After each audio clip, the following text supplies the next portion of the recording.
For nearly 150 years, Yellowstone has been the icon for natural conservation and tourism. In a previous video, I detailed how Yellowstone became the world's first national park, so this video will be focusing on how to visit some of the best sites it has to offer. Yellowstone is located in the northwestern corner of Wyoming, extending slightly into Idaho and Montana.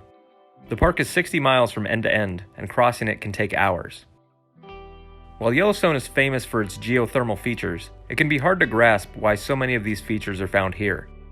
Think of Yellowstone as a massive volcano. The mouth of the volcano is so wide that it makes up the entire central section of the park. Hot magma lies directly below the surface and superheats the environment. All of the geysers, pools, mud pots, and hot springs result from being directly atop the volcano.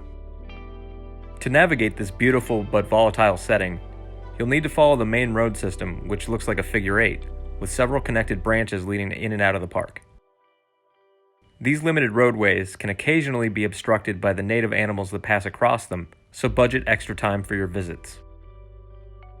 With an annual visitation of over 4 million, the park can also be very crowded, especially since almost all of the visitation happens between May and October. Even still, the following locations are the most iconic and impressive sections of the park.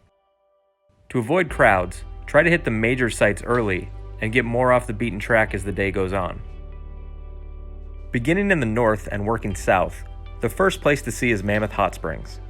These stunning white rock formations were created by underground heat, water, and limestone, which reach the surface through rock fractures. Once exposed to the open air, the minerals reform into a solid which is deposited onto the growing terraces. A series of wooden boardwalks lead visitors up and over the formations. Mammoth Hot Springs is one of the few thermal elements in the park that can be explored this way, so make sure you stop. Also located in the north is the Tower Roosevelt section, which is often overlooked. This area contains a few lesser-known wonders like Tower Fall, a 132-foot waterfall. Nearby is Calcite Springs Overlook, offering a view of a stunning canyon and thermal features. And two sites that are often passed up in favor of well-known places are the ruins of the Lamar Buffalo Ranch and a large petrified tree, but each are worth a visit. Norris Geyser Basin is the hottest, oldest, and most dynamic of Yellowstone's thermal areas. Almost all of the thermal features here are above the boiling point, so the spots around you are always active. Norris is also home to Steamboat Geyser, the tallest geyser in the world. Its eruptions can fluctuate anywhere from days to years, so seeing an eruption is a rare treat, although eruptions have been much more common recently. Quick trails are available here, as well as longer ones that head out through the forest. The most famous area of the park is the Upper Geyser Basin. Within 1 square mile, there are at least 150 hydrothermal features. Of this remarkable number, 5 major geysers erupt on a consistent schedule. They are Castle, Grand, Daisy, Riverside, and of course, Old Faithful. There are many smaller geysers, as well as numerous hot springs and one recently developed mud pot. Some of the most identifiable features of the park, including Morning Glory Pool and Old Faithful Inn, are located here. The crowds here are massive, and despite having an enormous parking lot, the area is often full in peak months. But this is the place most travelers associate with Yellowstone, so don't skip it. Continuing south, the West Thumb Geyser Basin is an underrated treat. While it showcases geysers and pools similar to other sections of the park, it's unique in that the basin is located on the shores of Yellowstone Lake, the largest high-elevation lake in America.